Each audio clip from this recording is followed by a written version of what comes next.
Olá, sejam bem-vindos a mais um encontro da ABDEH. Nós somos a Associação Brasileira para o Desenvolvimento do Edifício Hospitalar.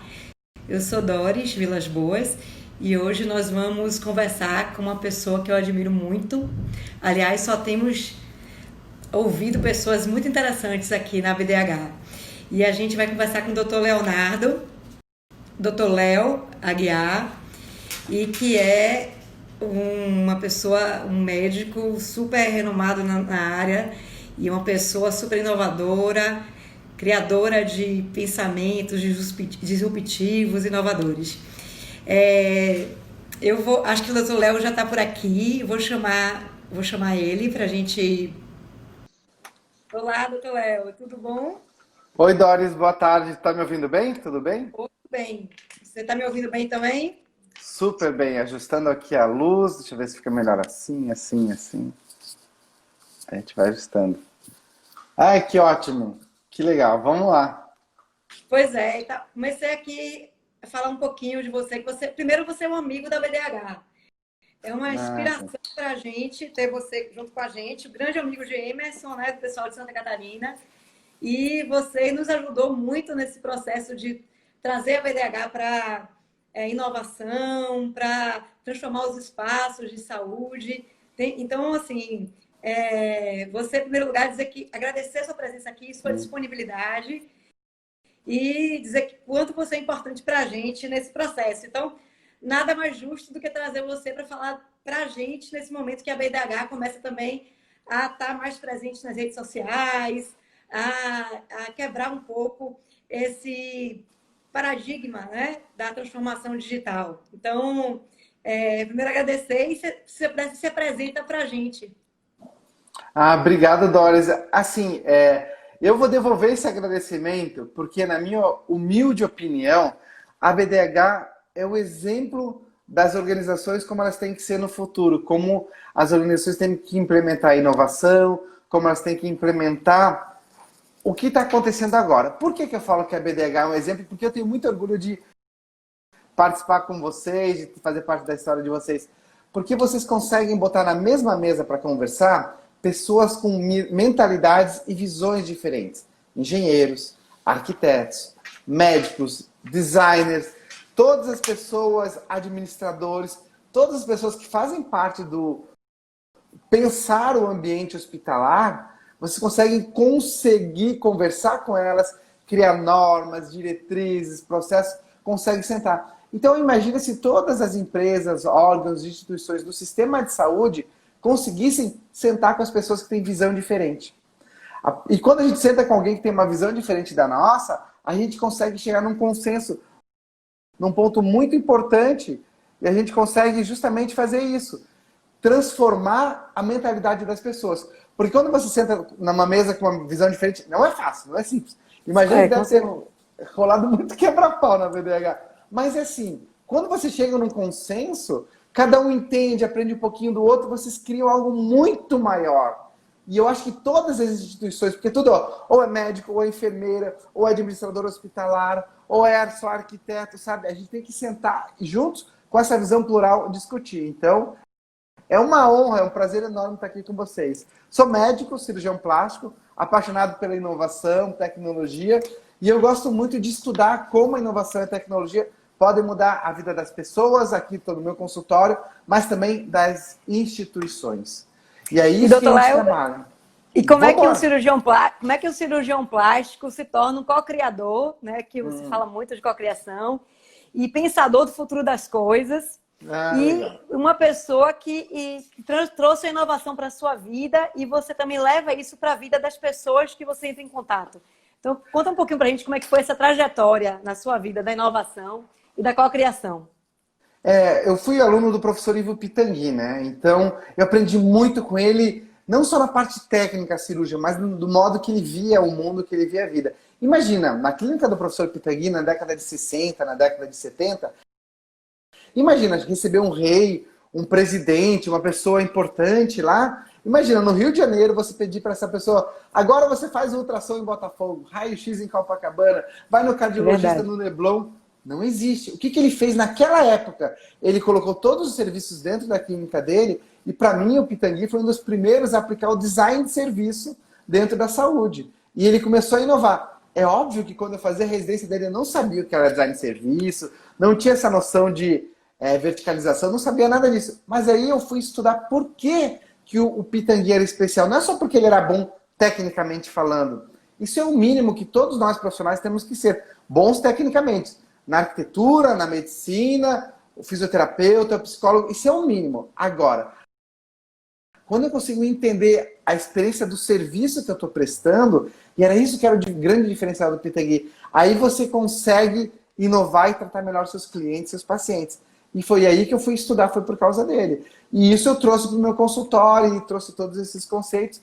E aí a gente começa a entender como é que eu posso colocar o paciente no centro do cuidado, porque quando o paciente vem procurar um cirurgião plástico, na verdade ele não quer só ficar esticado, ou ele quer ficar magro. Na verdade ele quer o benefício que aquilo vai lá na frente vai dar para ele. É a autoestima, é a qualidade de vida, é o que ele espera por trás. E eu, como médico, eu tenho que parar, dar um passo atrás e pensar, opa, será que é operar esse paciente? Será que esse paciente não precisa aprender a cuidar da alimentação, atividade física, ou tratar uma inflamação, ou emagrecer, sabe? Então, como médico, que é a essência da minha profissão, eu tenho que cuidar desse paciente como um todo.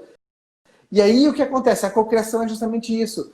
Como vocês sentam numa mesa com o administrador, com o arquiteto, tem que sentar com o paciente e falar, vamos lá, talvez a visão que você tem do processo de cirurgia plástica não seja o ideal. Talvez, então, a gente vai fazer a cirurgia plástica, mas não agora no processo, talvez no final. Vamos emagrecer, cuidar da atividade física, alimentação, cuidar da saúde, e aí vamos em frente. É pensar na pessoa, na jornada dessa pessoa.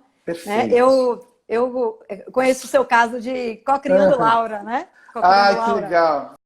Sim. E é muito legal essa história que você conta, né? De que você diz não para o paciente, para a cirurgia, e acompanha o processo dele até ele estar apto para fazer esse momento da cirurgia. Que, na verdade, assim, entendendo qual é o problema da pessoa, qual é a dor da pessoa, né? Mais do que nunca. Então, assim, entender a posição do nosso cliente, entender qual é a jornada do nosso cliente, entender as atividades que são realizadas ali, é tão importante para o médico quanto, por exemplo, para um arquiteto.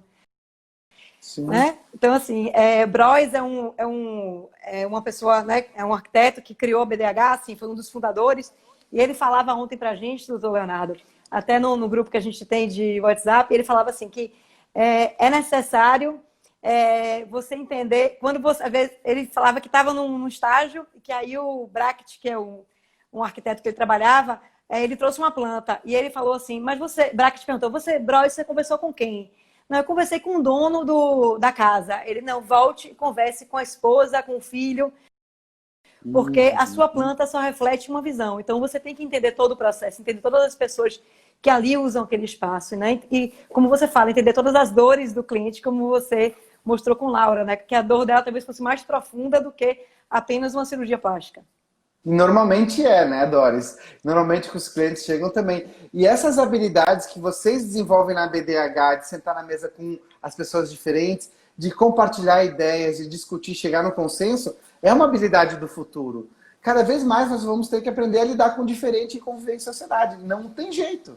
Não existe outra forma de a gente sobreviver a essa pandemia, sobreviver ao mundo, o novo normal, se a gente não conseguir sentar com as pessoas que têm ideias diferentes. E ao invés de eu impor a minha verdade, que normalmente quando a gente discute, eu quero mostrar que eu sei. Não, eu quero fazer o contrário, eu quero aprender o que você sabe.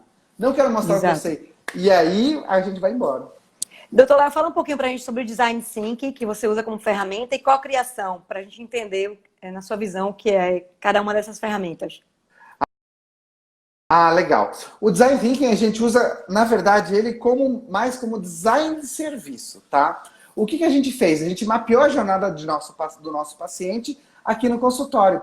Quando eu cheguei em Blumenau, eu precisava ter uma inovação para competir com os médicos que já estavam aqui. E todo mundo que abre um escritório de arquitetura, ou às vezes advogado, qual é o diferencial que você vai chegar para competir no mercado? Como que eu resolvi competir? Com a experiência que eu entregar para os meus pacientes. E aí, como que eu entregar uma melhor experiência? Eu pensei, vou usar o design de serviço. Eu vou desenhar o meu serviço, igual o Pitangui desenhou na clínica dele, para entregar uma melhor experiência e co-criar com ele. Você pensa, não, mas como que é isso? Por exemplo, Meu consultório, ele é pequeno, ele é compacto, mas ele funciona como se fosse uma grande clínica. Por quê? O paciente chega aqui no consultório, ele fala para a Angélica, que é a minha gestora, Angélica, eu tenho terça-feira de manhã livre. A Angélica, lá, ela vai na sala dela, ela vai fazer assim, vai programar todos os passos da jornada do paciente para terça-feira de manhã. Ela marca o cardiologista, marca os exames, marca o anestesista, marca tudo na terça-feira de manhã. Então, a gente faz a coordenação do cuidado dentro da possibilidade do paciente. E nisso eu entrego uma experiência muito bacana. Então, a gente entrega tudo que é processo que o paciente teria que ter ponto de contato, comprar sutiã, comprar meia, fazer, assim, tudo que ele precisaria encomendar prótese, a gente internaliza esse processo e a gente resolve.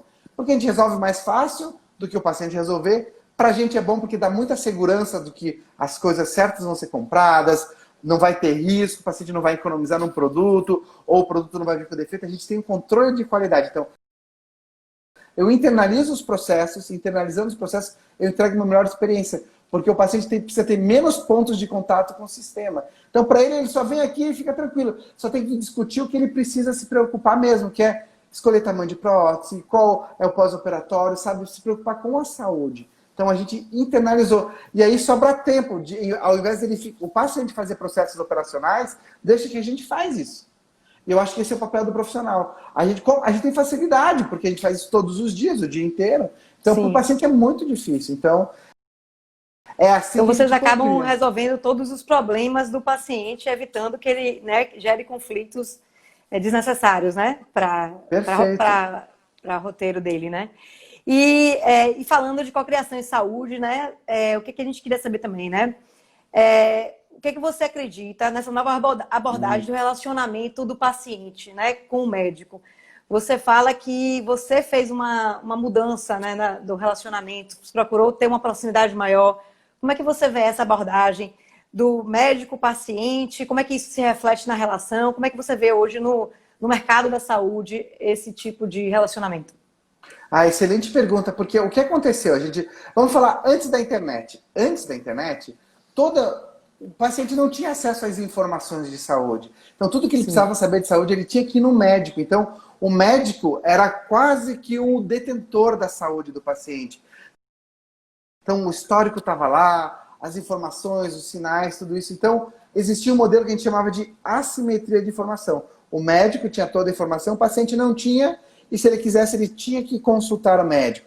Tinha que pagar pelo acesso a essa informação. O que aconteceu? Com a internet, o Dr. Google, o paciente tem muito acesso à informação, então muitas coisas ele consegue descobrir no Google. Claro que tem muita coisa errada. E o médico deixou de ser o único detentor de saúde para ser o quê? Um curador do conhecimento. Porque normalmente quando os pacientes chegam aqui, eles chegam com uma lista. Já pesquisaram, já falaram já com as sabem amigas, tudo. sabem tudo. Só querem um remédio. Exatamente, eles já chegam até com o remédio pronto. Ó, só me receita. Ele fala, não, peraí, deixa eu ver. Então, a gente mudou o nosso papel de ser dono do conhecimento, e não é só a medicina, todas as profissões. Todas as profissões têm que aprender a lidar com o paciente, o cliente empoderado do conhecimento que ele tem. E a gente virou um curador. Você traz o paciente para a decisão, né? Mesmo assim, o que a gente... Isso é muito importante, é muito interessante quando você fala disso, né? Que você traz o seu paciente para poder co-criar com você a saúde dele e construir os processos junto com ele. Porque é uma coisa que a gente fala também em arquitetura, que a gente tem que trazer para o projeto o cliente, né? O cliente também pode tomar decisões no projeto. Então, quando um projeto, ainda mais na área de saúde, que a gente tem diversos atores naquele processo, conduzindo aquele espaço, quanto mais a gente trazer, né, a enfermeira, o técnico de enfermagem, o médico, o RH, o gestor, para aquela mesa de discussão, mais resultado a gente vai ter, né? Então, talvez isso você ensina semiologia, né, professor, doutor? Sim, talvez sim. Explique um pouquinho isso. Explica pra gente um pouquinho o que é semiologia para medicina e como é que eu acho que isso impacta no seu jeito de se relacionar com as pessoas. Tá. Eu só vou aproveitar esse teu comentário anterior, porque quando a gente faz essa cocriação com o paciente, com o cliente, com o arquiteto, tem uma coisa muito especial. O paciente e o cliente, ele se sente dono do processo, não é um médico, não é o arquiteto que está decidindo, Ele é dono do processo. A gente estava falando sobre semiologia, e você falou que antes queria falar um pouquinho sobre os profissionais ali na construção dos espaços de saúde. Então, porque na verdade, quando a gente coloca o nosso paciente, nosso cliente para co-criar o espaço, ou fazer também o que a gente chama de co-criar o seu processo de saúde, tem paciente que tem que emagrecer, parar de fumar, tem pacientes que tem que colocar uma alimentação saudável, enfim, tratar algum tipo de doença. A gente passa da posição de dono do conhecimento para curador, né, de conhecimento, porque o paciente, quando vai me procurar, o cliente vai te procurar, já viu fotos de arquitetura, já tem ideias de projetos. Então a gente muda o nível de dono para curador, cocria esse processo, mas o que é mais legal, quando isso acontece uma coisa que a gente fala, aí a gente faz a magia acontecer. O paciente ou o cliente se sente dono do processo. Não é da Doris, não é do Dr. Léo. Ele é dono. E quando ele se sente dono, ele se responsabiliza pelo sucesso. Aí o engajamento é outro, é surreal. É outra história. E, enfim, agora outra pergunta, eu nem lembro mais. A semiologia. Você dá aula de semiologia. Explica pra gente o que é semiologia e como é que isso impacta na sua vida. Tá. A semiologia, para nós médicos, é o estudo dos sinais e sintomas, é ensinar os alunos de medicina a extraírem informação do paciente para fazer uma hipótese diagnóstica.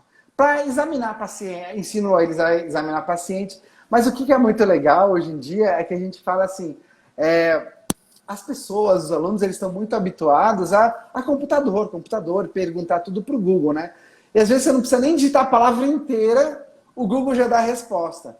E quando você está com um paciente, às vezes você pergunta a palavra inteira, sente dor na sua barriga, ele não te dá a resposta e ele ainda está com dor, tem todos os aspectos emocionais envolvidos. Então, é muito mais difícil você tirar informação de um paciente e de um paciente com todos os aspectos que envolvem uma enfermidade. A dor, o medo, a angústia. Porque às vezes você está falando, onde é que é a sua dor? Daí ele vai falar, olha, a dor é aqui, mas ele está com medo de falar, tem uma série de coisas. E aí a gente tem que ensinar os alunos, os médicos, a não só as habilidades de comunicação.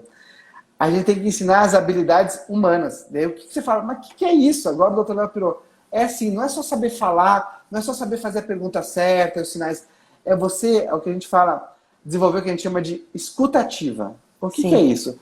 Às vezes o paciente fala, eu tô com dor, e ele faz uma cara de triste, e ele fala, daí você vai, mas o que remete a essa dor? Qual é o problema? É uma dor que daí ela não vai poder segurar o neto dela, é uma dor que talvez ela vai ficar no hospital muito longe, então ela não quer que tenha essa dor, ou enfim, nós profissionais desse mundo acelerado que a gente vive, a gente às vezes não tem tempo para atender as pessoas, em qualquer área, do direito, arquitetura, educação física, a gente é muito robotizado.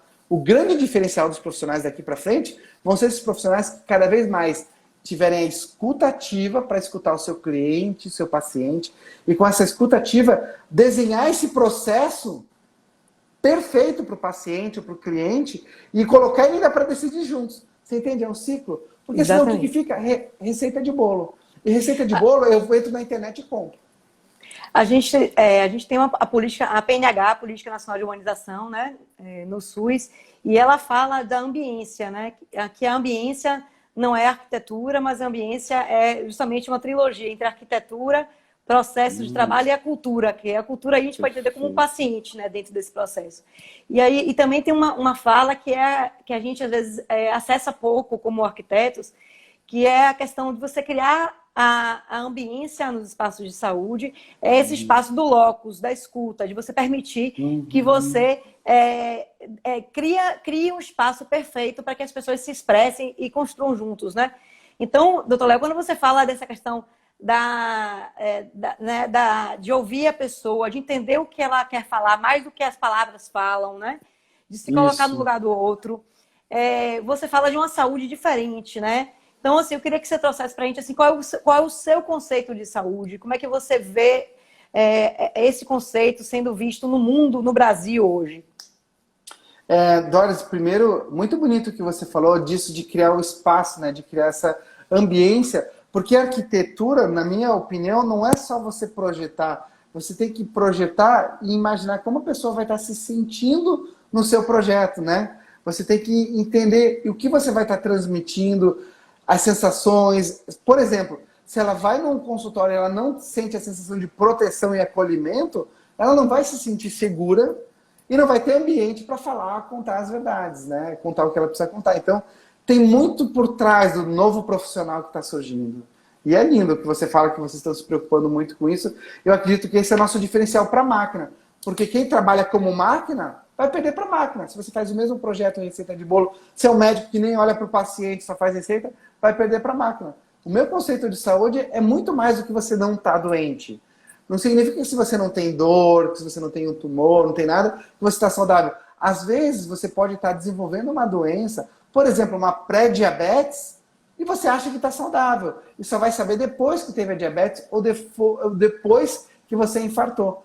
Por isso que é muito importante a gente tratar a doença. Olha como é sutil isso. Hoje em dia, o sistema de saúde, o que eles fazem, não é no Brasil, é no mundo inteiro, gerenciam a doença. O sistema de saúde é um sistema de doença. Olha que louco, você só entra quando você está doente.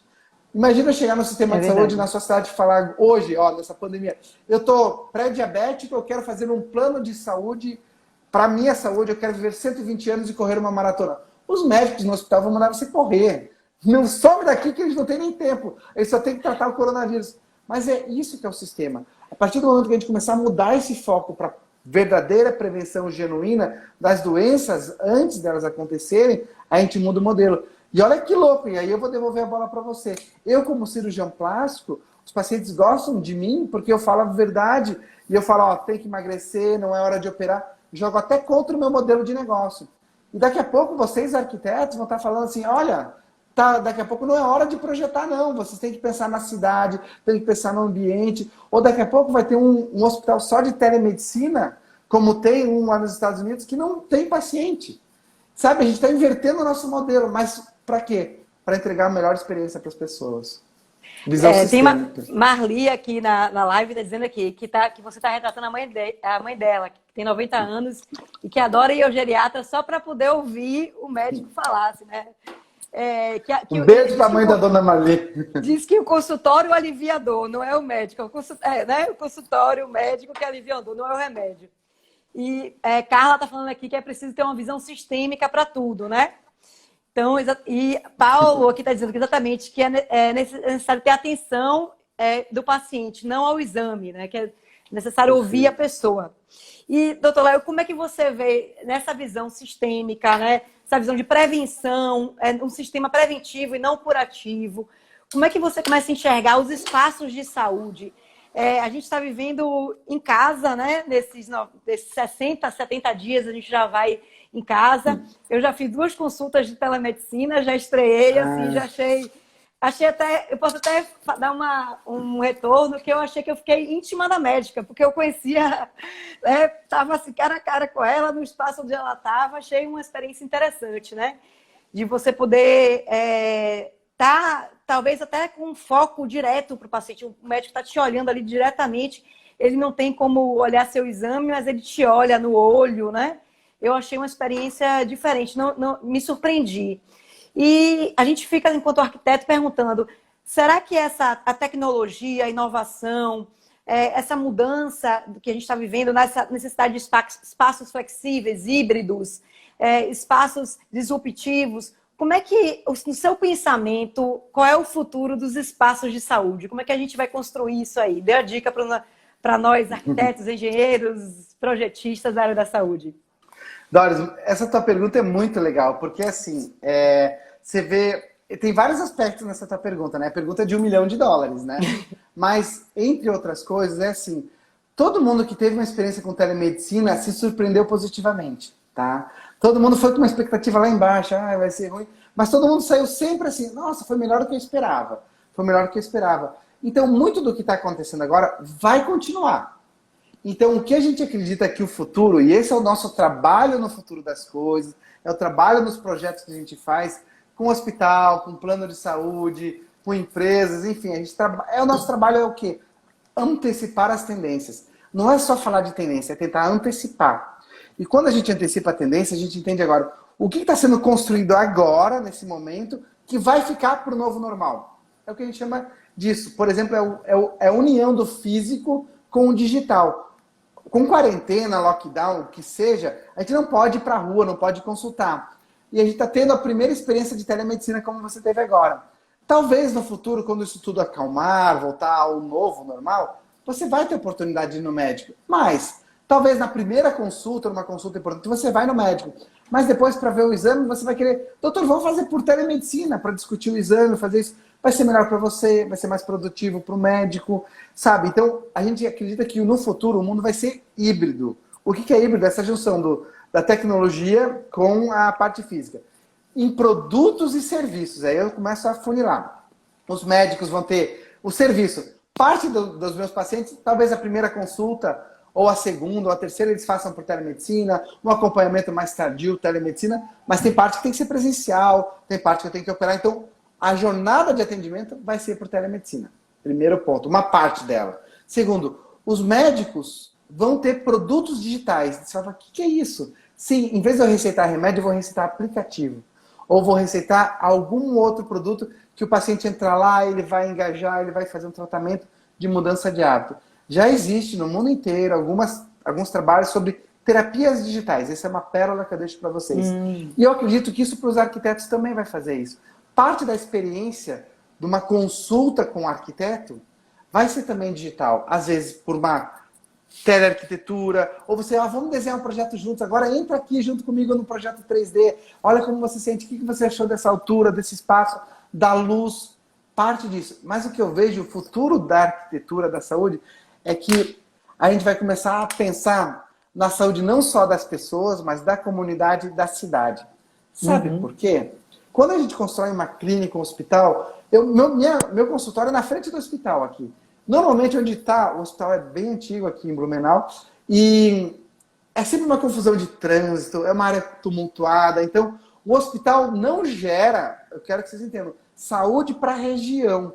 Claro que ele trata a doença das pessoas internadas, mas a região fica complicada, o trânsito é bem difícil, sabe? Então, daqui a pouco, os novos espaços de saúde, além deles promoverem o cuidado de saúde com as pessoas, que é o que tem que fazer, é o mínimo, vão promover cuidado de saúde para as comunidades e para as cidades. As pessoas vão passear nos hospitais, como vão na Clínica Maio, como vão em outros hospitais. Aquilo vai ser um espaço da comunidade. É isso que eu vejo. E os arquitetos, eles vão conseguir unir os seus pontos de vista, porque o arquiteto pensa também no ecossistema. O arquiteto é um dos profissionais que tem essa visão sistêmica já natural dele, de pensar na comunidade, de pensar em tudo. É isso que eu vejo. Os arquitetos conseguirem agregar... E vou dar um exemplo, cada cidade tem um perfil. Vou dar um exemplo, meu irmão mora no Canadá, em Toronto, então lá precisa andar embaixo da neve, tem galeria, então daqui a pouco os hospitais com essas galerias embaixo da neve funcionam. Eu fui visitar a Mayo Clinic em Rochester, lá eles têm 33 mil funcionários, tem túneis subterrâneos, tem lugares que as pessoas, quando está nevando, elas vão conviver e viver no hospital. E tem uma pracinha, até que eu tirei foto lá do hospital, lá da Mayo Clinic, que quem está internado lá tem um piano de cauda, a pessoa vai lá, canta, toca... E aquilo vira para a comunidade, sabe? Olha que loucura isso. A pessoa vai no hospital para conviver. Claro, com as questões de segurança, tudo isso. A gente fala, né, que é necessário que a gente quebre as barreiras do hospital, quebre as paredes do hospital e que a saúde ela esteja nas cidades, ela esteja nas comunidades, que o hospital ele se torne um promotor da saúde nos bairros, no seu entorno, né? Mas a gente fica pensando assim...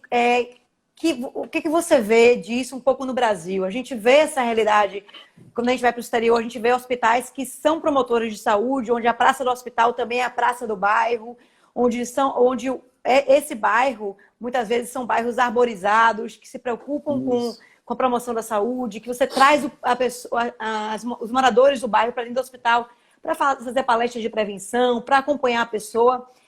Eu acho que no Brasil a gente tem um pouco sobre isso, um pouco disso, quando a gente vai para o SUS, né? No SUS a gente tem atenção primária da saúde, a gente tem aquela equipe de saúde da família, estratégia de saúde da família, que está ali nas comunidades e que é um pouco do que a gente precisa trazer, talvez, para a área privada também, né? A gente colocar a saúde de forma acessível e resolutiva na casa das pessoas. Então, a telemedicina também, por um lado, também ela promove acessibilidade, né?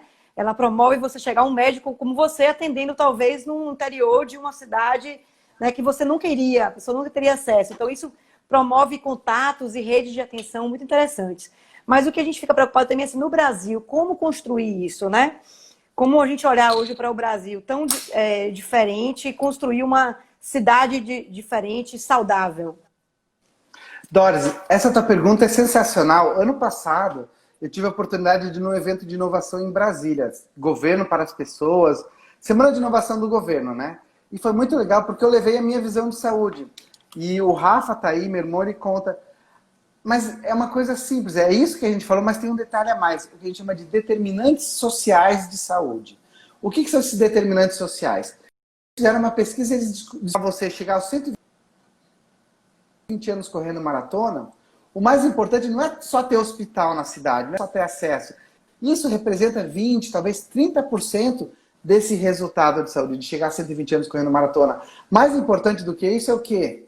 São hábitos saudáveis, são qualidade do emprego, qualidade na família, qualidade das relações familiares, não usar álcool, não fumar, enfim. Tem uma série de determinantes sociais que às vezes eles impactam mais na saúde das pessoas do que simplesmente construir hospital ou unidade de saúde. Uhum. Mas, a partir do momento que a gente une essas situações, vou dar um exemplo, uma unidade básica de saúde, que além da unidade básica de saúde, ela está perto da escola, ela está perto de uma área verde onde as pessoas convivem, e a escola não é só para jogar conhecimento unidirecional, é para compartilhar, para criar na cidade, a gente consegue entender aquele espaço como promotor de saúde nos aspectos dos determinantes sociais. Não promotor de saúde onde só vende remédio, sabe? A gente promove saúde porque tem espaço para o pessoal andar de bicicleta, é um espaço seguro, onde não vai ser assaltado, enfim, outras coisas. Então, eu acho que o futuro do arquiteto é entender como as cidades estão evoluindo nesse novo momento, porque agora, como é que está todo mundo em casa na quarentena? O que todo mundo mais quer é poder sair de casa, poder andar, abraçar as pessoas. E assim, enfim, hoje, cada vez mais a gente está valorizando o fato de andar na cidade. Eu lembro muito que meus amigos arquitetos falam, a cidade tem que ser para as pessoas. O Christian daqui de Blumenau fala muito. A mobilidade não é para os carros, é para as pessoas. É o que a gente quer, é poder andar e ter segurança para andar de um ponto A até o ponto B. Enfim, com certeza. Essa é a visão. Tem umas pessoas aqui que estão colocando que essa questão de promover hábitos saudáveis, né? Que é importante a gente criar espaços que promovam hábitos saudáveis. Então, como é que a gente pode pensar na nossa arquitetura, no seu consultório, como é que você promove hábitos saudáveis além da consulta, né? Como é que você provoca isso no paciente? Como é que a arquitetura poderia provocar isso, né? Marli está falando também, as equipes de saúde da família são importantíssimas na prevenção, né? Super. Aqui, outra pessoa que está falando, deixa eu ver aqui, que também fez consulta de telemedicina, que a experiência foi muito boa. Carla aqui está falando que fez uma clínica, que esse trabalho foi de planejamento estratégico, né? Que essa visão também do planejamento estratégico é muito importante. Quando você une a visão da medicina com a visão do espaço. Muitas vezes o espaço ele não deve refletir um padrão pré-existente, ele deve refletir a visão da medicina, né? Ou do tratamento, dos propósitos que vão ser realizados ali. E você acha, assim, na prática, você acha que diminui as recepções ou não diminui as recepções? Você acha que as clínicas vão ser ambientes que vão promover experiências de saúde para o paciente? Como é que você visualiza aí? O que você já viu de diferente no mundo? Vamos lá, vou contar da minha experiência pessoal, o que eu acho, o que eu acredito, né? Na verdade, eu não tenho recepção no meu consultório, eu tenho uma sala de passagem. Porque eu acredito assim, dentro do desenho da experiência do meu paciente, se eu deixar meu paciente esperando, eu estou errado nos meus processos. Então não pode ter paciente esperando no meu consultório. No consultório da frente, tem uma recepção, claro, são mais médicos, mas é quase maior que o meu consultório inteiro.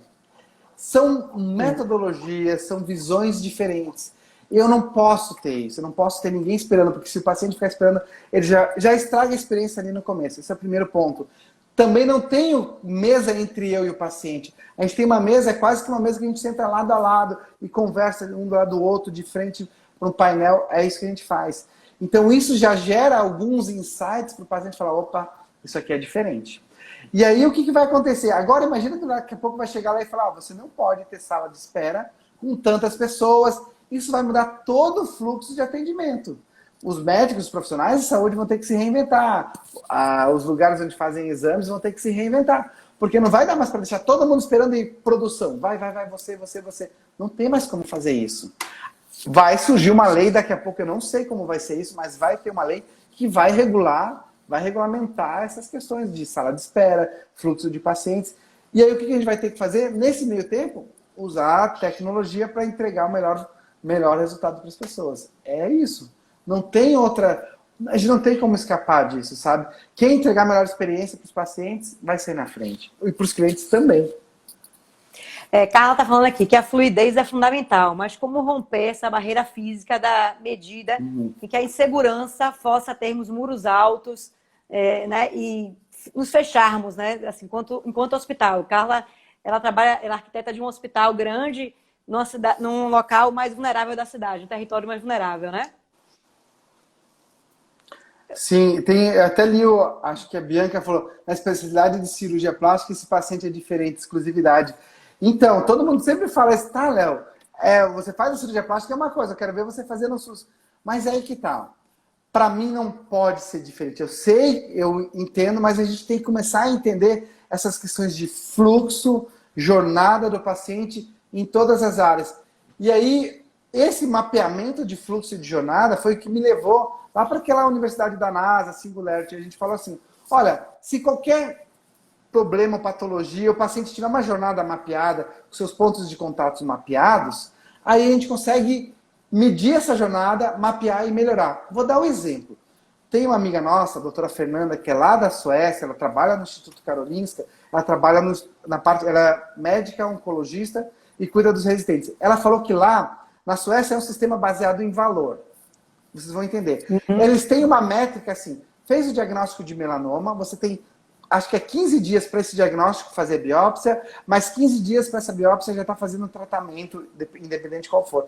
Elas têm uma métrica. E ela, é responsabilidade dela ter 80% a 85% de todos os pacientes dela dentro dessa métrica, de tempo, de eficiência. Se não der, ela tem que ligar, correr atrás, agilizar os exames, correr atrás. Se o paciente esqueceu, corre atrás.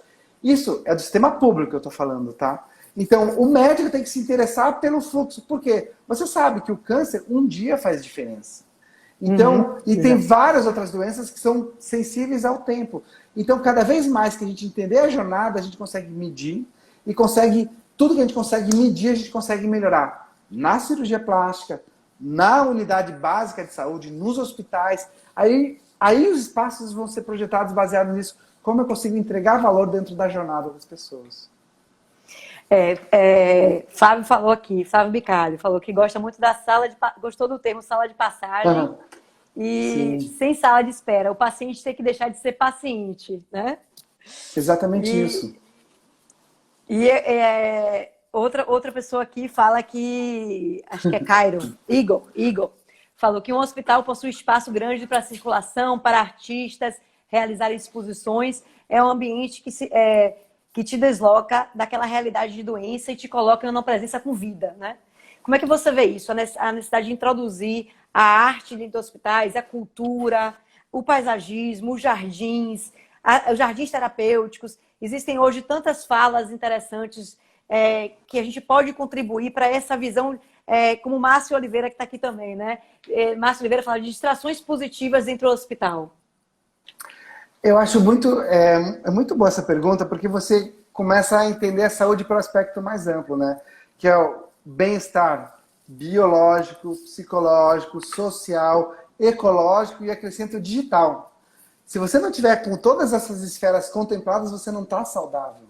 Não é só o biológico, você tem que estar com um bem-estar social. A gente ajudou aqui em Blumenau a fazer um café, criar um café num asilo, porque quando os familiares chegavam para visitar os idosos, eles não tinham uma área de convivência para estar com essas pessoas. E esse café criou uma área de convivência, e essa área de convivência deixou o ambiente mais saudável, uma área de convivência dentro do asilo.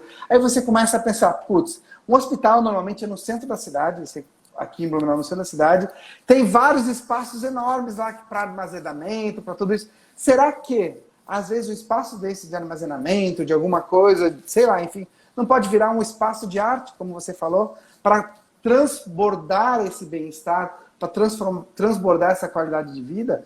Enfim, a gente começa a pensar na logística. Até que ponto vale o custo de você armazenar coisas assim enormes no hospital, fazer o depósito do hospital aqui no centro. Se fizer do bairro do lado e fizer esse transporte, talvez seja mais barato, melhor para o hospital. Enfim, a gente vai começar a repensar. Os espaços de saúde vão ficar caros, mais caros ainda. Enfim, eu acho que a gente vai mudar essa condição. E como convencer, doutor Léo, o gestor? Porque eu acho que assim, a grande maioria, né, nós arquitetos, assim, a gente tem, né, esse sonho de transformar os espaços, a gente persegue essa jornada do usuário, a gente quer colocar o paciente no centro do processo, mas em grande parte das nossas barreiras são justamente convencer o gestor dessa necessidade. Você já começa a ver gestores acreditando nessa necessidade? Começo e acredito muito. Por exemplo, vou dar um exemplo. Ontem, essa semana a gente fez uma live com um gestor de vários planos de saúde. Ele tem 4 milhões e 500 mil vidas, assim, sobre a sua gestão. E ele falou justamente isso. Quem não entregar a melhor experiência vai perder. Vai perder para o Dr. Google, vai perder por alguma telemedicina, porque daqui a pouco as pessoas não se deram conta ainda, os médicos, os profissionais. Todos esses aplicativos, toda essa questão de telemedicina que é feita nos Estados Unidos, na Europa, é num estalar de dedos que se traduz para o português e a gente vai poder consultar com o cardiologista da Clínica Mayo ou com um cirurgião plástico de Hollywood. Você vai poder fazer isso. A questão é, até que ponto vale a pena eu me deslocar fisicamente e consultar agora com um profissional da minha cidade ou da minha região, ou até que ponto vale a pena eu ir para o computador? É isso que a gente precisa entender e entregar a melhor experiência. E os gestores já perceberam isso. A competição hoje, é esse que é o ponto, não é mais pela efetividade do serviço. O serviço ser efetivo, os gestores do espaço de saúde, é o mínimo. Salvar as pessoas, ter integridade, qualidade, é o mínimo que se trata hoje. Agora as pessoas vão escolher, não, eu quero no hospital X ou Y, porque lá entrega uma melhor experiência completa. Isso é o grande. E os gestores já perceberam. Então, tem vários gestores, os mais antenados, já estão correndo atrás para buscar os arquitetos antenados, os profissionais, os engenheiros, para ajudar a melhorar a experiência. Porque não adianta você só ter uma experiência fantástica e o paciente, os profissionais, não perceberem isso como diferencial competitivo. Aí eles vão perceber, eu vou lá no hospital XYZ, porque lá eu sei que eles vão cuidar de mim. Vamos na Mayo Clinic, lá você sabe. Eles vão te carregar no colo, vão fazer tudo que for preciso. E aí são os valores da empresa, e aí a gente não para mais de falar hoje. É isso. O Antônio Carlos está falando aqui que hoje se fala muito em gestão de saúde. E saúde tem pelo menos 4 pilares. Saúde física, mental, alimentação e esporte. Eu ia acrescentar ainda digital, espiritual, porque tem toda essa história. É verdade, né? A participação da gente na saúde, né? Os 4 P's também se fala, né? Cristiano está falando aqui que esses espaços, ambientes se transformarem e terem efeitos terapêuticos, né? Criar ambientes que possam ter efeitos terapêuticos. Também é uma coisa bem interessante, né? Leite Marisa Leal está falando que é tempo de somar ideias, esforços tecnológicos versus construtivo, pensando no bem-estar do paciente. Doutor Léo, você fala uma frase que eu gosto muito, que eu vou até ler aqui, né? Que as pessoas querem controlar as suas doenças para viverem mais, mas não se preocupam em controlar a própria vida para evitar as doenças. Eu queria que você falasse um pouquinho disso para a gente. Isso é bem, bem interessante, porque assim, de todos que estão assistindo aqui essa live, inclusive eu, inclusive você, se você fizer uma pergunta, todo mundo, qual que é o plano de vida, o plano de saúde das pessoas? Todo mundo tem um plano financeiro, um plano de aposentadoria, né? Você sabe, se você economizar dinheiro ou aplicar, enfim, você vai ter o dinheiro lá na aposentadoria. Mas como que você está fazendo a gestão da sua própria saúde? A gente nem monitora isso, a gente não cuida da saúde. Como que a mentalidade que a gente tem? Quando eu ficar doente, se eu sentir alguma coisinha, eu vou para o médico. É assim. E não é só no Brasil, não é só a gente, é no mundo inteiro, todo mundo faz isso. Sentiu? Eu vou para o médico. mas é questão verdadeiramente preventiva, sabe? Aquilo de realmente, olha, eu sei que nessa fase, nessa idade, tem mais tipo de doença X, Y, Z. Então, realmente, eu vou cuidar mais disso, prestar atenção mais aquilo. Olha, quantos de nós que estamos ouvindo estão inflamados? Ou que são pré-diabéticos? 1 em cada 5 brasileiros é pré-diabético. A gente tem 40 milhões de pré-diabéticos, 90% não sabe. Como é que estão as bactérias do seu intestino, as bactérias, o probiótico que você usa? Como é que está o nível de estresse, gerenciamento do sono? Sabe, tem uma série de aspectos que a gente nem se preocupa. Talvez agora, com a quarentena, a gente tendo mais tempo para pensar, a gente está cuidando um pouco mais da água que a gente toma, a gente está cuidando mais dos alimentos, do nosso sono, gerenciando o estresse. Porque se a gente toma uma água de baixa qualidade, nosso corpo, a maior parte é água. Imagina aquela água que tem, sei lá, impurezas, você está se intoxicando. Não tem jeito, não tem jeito. E a gente agora, quando a gente começa a diminuir o nível de estresse, esse nível acelerado que a gente vive, a gente começa a enxergar mais o mundo, sabe? Porque se a gente está naquele dia, na corrida da roda do rato, todo mundo que está aqui, a gente come rápido, vai rápido, chega... Quando vê o dia passou, nem sabe se tomou água ou se foi no banheiro. Eu faço isso também. Você falou aí, me lembrei agora de Harari, que também é uma pessoa que você gosta muito, né? Que ele fala que clareza é poder, né? Isso. E que a gente está nessa rotina do dia a dia e a gente não para ter clareza, né, dos processos, das nossas necessidades. Não sei se você queria falar um pouquinho também disso, que eu acho que é uma fala bem importante para a gente abrir a cabeça, né? Enquanto profissional da saúde. Então assim, perfeito, eu sou fã do Harari, enfim, e clareza é poder, mas por que ele fala isso? Ele fala, entre outras coisas, que ele sempre medita pelo menos 2 horas por dia, né? Então, hoje está todo mundo falando em meditar, porque quando você medita, qual é a vantagem da meditação, do meu ponto de vista? Me desacelera, que eu sou acelerado, e eu consigo enxergar, putz, o que eu tenho que fazer hoje, por que eu tenho que fazer isso hoje, isso não é tão rápido, isso não, sabe? E quando eu tenho essa clareza do que eu tenho que fazer no meu dia, eu consigo ser mais assertivo, consigo ser muito efetivo e produtivo. Por exemplo, tem que fazer um relatório tal hora. Eu vou fazer assim, das 10 à meia-noite eu sento e faço esse relatório. Eu não vou dormir direito. No outro dia, mais cedo eu tenho que estar dormindo, sabe? Você sai dessa roda do rato. Todo mundo aqui um dia já passou por isso. Então, o estresse, o Flávio falando, exatamente, mas o estresse, esse nível exagerado. A gente precisa ter um nívelzinho de estresse para fazer a gente correr atrás, para a gente fazer. Mas quando ele é exagerado, a gente fica meio esbaforido, sem entender o que está acontecendo, aí a gente vira refém do sistema. Aí a gente não consegue enxergar o que está acontecendo. Por isso que o Harari fala muito disso. Quando você medita, ou quando você faz, ou você reza, ou você vai tomar um banho de sal grosso, cada um do seu jeitinho. Quando você está consciente do momento, você começa a entender, putz, por que eu estou fazendo isso? Ou por que eu não fiz aquilo, sabe? Daí você começa a entender por que as coisas acontecem. E, enfim, vocês começam a entender e antecipar as tendências. Na medicina, na arquitetura, esse é o novo normal, sabe? É isso que está acontecendo agora. Eu acho que isso também na arquitetura é fundamental. A arquitetura, engenharia, quem projeta, né, quem está na área da saúde, acaba sempre esperando que o médico ou que o gestor venha com o programa pronto para demandar. E a gente acaba assim, atendendo a uma demanda. E a gente tem que reverter esse processo. A gente tem que pensar o futuro, pensar a inovação, pensar como é que a gente pode mudar os processos dos espaços físicos, da inovação dentro dos espaços físicos e propor para o gestor.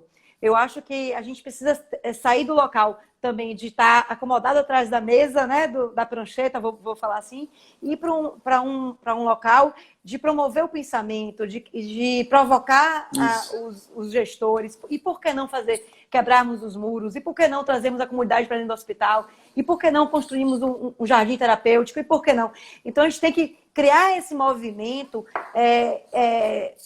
de sair da nossa cadeira e ir para a rua, né? Para também provocar esse movimento com os gestores. Então, quando você fala que você mudou, né, o seu processo de visão, né, da medicina, eu acho que também nós, arquitetos, engenheiros e projetistas, precisamos também mudar o nosso processo e levar soluções, e não esperar para dar uma resposta a uma consulta, mas levar soluções inovadoras para o gestor. E talvez a gente seja muito mais bem aceito do que a gente pensa, né? Com certeza. Doris, isso é muito legal que você está falando, porque essa última live que a gente fez, o gestor estava falando exatamente isso. Hoje em dia, o que a maior parte dos gestores fazem? Eles se preocupam o quê? Eles se preocupam não é com antecipar a tendência, eles se preocupam com resolver pendência. É o dia inteiro só resolvendo pendência.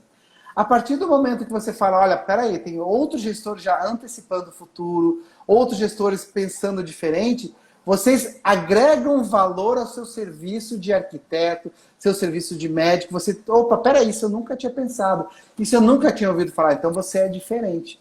E é isso que a gente tem que levar, abrir a cabeça das pessoas. Porque tem um custo, o gestor só pensa no custo de fazer, quanto é que custa se eu for fazer isso? Mas tem o custo de não fazer também, que vai ficar para fora, e tem um custo muito pior, que é o custo de ignorar. Imagina, o cara está construindo um prédio, alguma coisa desse jeito, mas ele está ignorando que a tendência não é mais aquilo. As pessoas não vão mais querer fazer aquilo lá. Se ele ignora, o custo da ignorância é muito maior. E os gestores estão aprendendo isso. Você percebe aquele gestor que é ávido por informação. E agora, quando você vende um projeto ou vende um processo de cuidado de saúde, eu tenho que mostrar a visão de futuro. E aí eu conquisto a pessoa pela visão de futuro. É isso. Muito legal. Doutor Léo, a gente tem 6 minutos aqui, mas eu queria só falar aqui que as pessoas estão aqui falando que amaram sua fala aqui. Live sensacional, melhor live da quarentena. Aí, aqui, Déia falou, Déia Azevedo falou que isso é uma arquitetura propositiva. Perfeito. Bia, gostei dessa frase, arquitetura propositiva. Doris, de lá do Rio de Janeiro, está falando que o gestor precisa se informar mais quanto ao serviço que ele está contratando. O custo da ignorância é o maior de todos, né? E muito legal. Maravilhoso, o Paulo está dizendo aqui. Parabéns, Marli. Diana aqui, sensacional. Muito obrigada, muito boa live. Doutor Léo, queria que você falasse nesses 5 minutos final o que é o novo normal, como é que a gente vai se comportar nesse novo normal. E você que entende de tendência de futuro aí. Essa também é outra pergunta de $1 milhão. Né? Todo mundo perguntando como é que vai ser. O que a gente acredita, nunca mais o normal vai ser o que era em janeiro, antes de começar a pandemia. A gente não vai ser mais daquele jeito que a gente vai consumir produtos e serviços, que a gente vai se relacionar. Vou dar um exemplo, o novo normal. O aniversário do meu filho foi em fevereiro, né? Foi lá, ele não assoprava o bolo. Era eu assoprando de um lado, minha esposa do outro, vinha a avó assoprava. Todo mundo assoprando o bolo. Como é que vai ser o novo normal dos aniversários de criança daqui pra frente? Todo mundo assoprando o bolo, você acha que alguém vai comer o bolo? Sabe? Então, o novo normal... Eu sempre pensei nisso, não é agora não. Não, agora mais ainda. Eu tô falando do bolo, mas tudo vai ser construído agora. Só que aí quando a gente começa a ter consciência, fala, gente, isso aí é maluquice que a gente fazia agora, daqui pra frente vai mudar. Então a gente cada vez vai assoprar um bolo fake e o outro bolo já vai vir nos potinhos separados. Sabe, é um detalhe, uma coisa simples, mas a gente começa a pensar, fala, meu Deus, como é que eu fazia isso? Então, mas o principal são as habilidades e competências que a gente está desenvolvendo, que é esse pensamento adaptativo, né? A gente está se adaptando muito rápido. O novo normal é isso, você vai desenvolver o pensamento adaptativo, esse pensamento de pensamentos complexos, de unir várias pontas e resolver problemas complexos. Normalmente a gente é muito linear, muito simples, então, pensamento complexo, mas o que é super importante é essa questão do letramento digital, é o que a gente fala. No Brasil, todo mundo tem acesso à tecnologia, todo mundo, entre aspas, falando, né? 76% das pessoas têm acesso à internet pelo celular. Porém, o letramento digital do povo brasileiro é muito baixo. Vou dar um exemplo. As pessoas não conseguiam acessar o aplicativo, baixar o aplicativo para ter esse auxílio do governo. Não conseguiam, eles não têm o letramento, eles não conseguem usar a tecnologia para produzir, para resolver problemas. Então, esse que é o grande ponto. Isso eu estou falando das pessoas do normal. Agora, nós também não temos o letramento digital. Daqui a pouco, os médicos estão todos tendo que aprender a trabalhar com medicina, telemedicina. Eram 12 anos de discussão. Chegou em 40 dias, está todo mundo fazendo telemedicina. Resolveu tudo, né? Resolveu. O pessoal da psicologia fala, demorou 8 ou 12 anos para ter 30 mil psicólogas fazendo telepsicologia. Em 40 dias, entraram mais 30 mil, sabe? Dobrou o número. Você fica pensando, gente, olha a aceleração. Então está todo mundo aprendendo. É o letramento digital. E a tecnologia é só uma ferramenta para aproximar as pessoas. É isso. Trazendo a nossa mensagem, nossa palavra agora é uma ferramenta. para a gente poder ser mais humano e fazer isso. E eu queria aproveitar esses últimos minutos para registrar o meu respeito e meu carinho pela BDH e por vocês. Vocês são incríveis e o trabalho de vocês é de unir o ecossistema de saúde. Vocês conseguem fazer isso. Porque não existe no Brasil instituição, organização que faz o que vocês fazem. A gente começou a live falando disso, a gente vai terminar. Vocês têm a habilidade de sentar com pessoas com opiniões partido A, partido B, completamente diferentes. Quero prédio, eu não quero prédio, quero carro. E vocês conseguem chegar num consenso, conseguem chegar no documento, conseguem produzir com pessoas diferentes. Então, olha, essa mentalidade, isso é uma riqueza sensacional. Porque se vocês conseguirem transbordar isso para as outras áreas, meu Deus, a gente precisa de mais instituições como a BDH. O Plano Nacional de Câncer da Suécia, quando eles fazem esse plano nacional de 10 anos, eles colocam arquiteto, economista, médico, paciente, todo mundo para desenhar o plano para os próximos 10 anos. E qual é a instituição no Brasil que faz isso de uma forma estruturada, que nem vocês fazem? Não existe. Obrigado. Doutor Léo, eu queria agradecer muito a sua presença, é um prazer te ouvir. E eu vou terminar com uma frase sua aqui, né? No seu, Opa! no Laduo, né? laduo.com.br. A sua capacidade de ser humano é a tecnologia mais disruptiva que existe. Não é isso? Então, não vamos ter medo da tecnologia, vamos querer ser mais humanos, né? Então, eu queria agradecer muito, doutor Léo. A BDH, você sabe que você, pra gente, é uma presença rica e cara. Muito obrigado. E um beijo. Apareça mais vezes. E até a próxima. Vamos nos encontrar nesse novo normal para se abraçar numa cidade linda, de muros baixos, né? E muita saúde para todos nós. Vamos construir a saúde do amanhã, né? Depende de cada um de nós, né? Muito obrigado, Doris. Obrigado, BDH. Tchau, até a próxima. Sucesso para vocês. Obrigado, doutor Léo. Tchau.